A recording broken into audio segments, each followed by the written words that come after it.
Hey everyone, it's Jenna Melanson from Canadian Beats Media. I'm joined today by Canadian country artist Justine Blanchet for our latest segment of Zoomies. Welcome, Justine.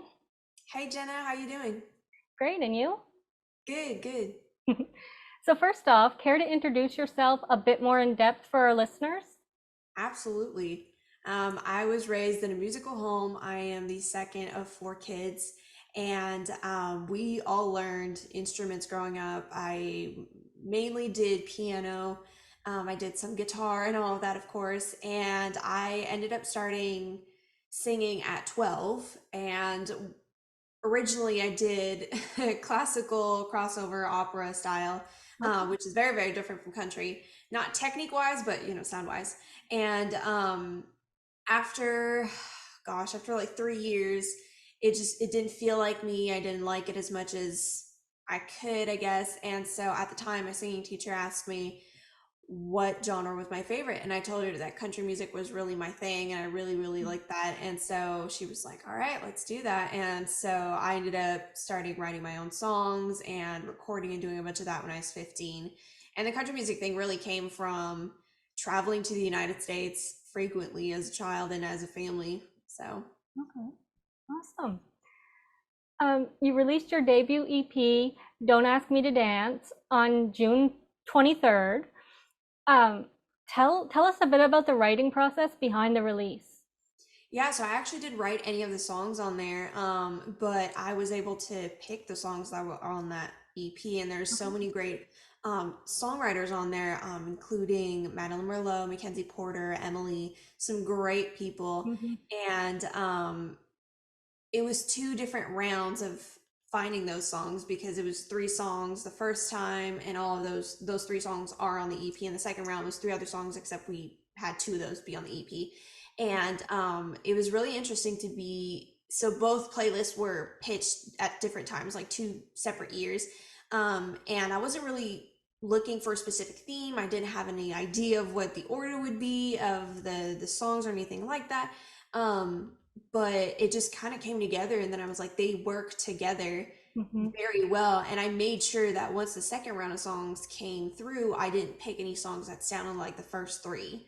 Mhm. So that was very important. That was pretty much one of the main criteria to find great songs. And I finding great songwriters that wrote on there was huge, huge plus. Yeah, definitely. You worked with Danik Dupel on the release. How was that experience? Great. He works with so many other Canadian artists, and he's very meticulous about his work. He has a lot on his plate, but once you get to work with him, it's really, really great. And he only does the best and really creates songs that are radio friendly and will get you somewhere else. And so it's really, really nice to be in that space and see that song kind of come together. I mean, we have the demos for the songs, which is really great. So we can have a bit of a foundation of an idea we can go with and start with. And I'll tell him like, oh, I really, really like this thing about the demo. Can you make sure it's in the final track and those kinds of things? So it's Okay. it's great. He does a great job. If you had to choose just one song from the EP for a new listener to hear, which would you choose? It would definitely be Cheap Sunglasses, mostly because it is the song that we are sent to Canadian radios when the EP came out last week. And so it is probably it's really hard to pick a favorite song on there, but it's one of my favorites, I have to say. And it's just been so fun to see everything come together. And there is a music video coming for that song as well, so it's definitely one to listen. Okay. What would you say are the main differences of being a musician in Montreal compared to Nashville? Oh my goodness. So I perform in English primarily. And so even though I can speak French, it's a little bit different, and I was never really attracted to wanting to sing French, and so I've always gravitated towards English. But what's funny about Nashville is that a lot of Canadians are there, and we will find each other. And the community is very much like a family because it's small, but it's also very big at the same time. Like you run into the same people all the time, and there's just this thing like you can't put a finger on it, but when you get there and you start being part of the community, and there's all kinds of communities in Nashville, not just music, but once you're there, you just know it, you know, you have to be there. Do you have any upcoming shows in Canada to tell us about? I don't this summer, mostly because I am now I know it's really, really terrible, but it's mostly because I am preparing to move to Nashville, and so lots of what I'm doing this summer is just like promoting the EP and trying to do what I can online. I will be doing a couple of things online, so keep an eye out for those for sure. But I'm preparing to move to Nashville, so this summer's really about seeing friends, seeing family, and Mhm. just spending time with them because once I'm gone, I won't be back very often. So that's the goal. Okay. Yeah, for sure. That makes sense. So the next 5 questions are just for fun. What was the first album you bought with your own money Oh my goodness. that you can remember? Oh, oh my goodness. Okay, well, with my own money, it was on iTunes for sure. Does that count for your Yep. question? Okay. Yeah. And it was, oh my goodness, back when the songs were 99 cents, right? I think some of them are still are. But it was a song River Flows in You by I forget the name, but is a piano piece and I just absolutely love that song. Okay.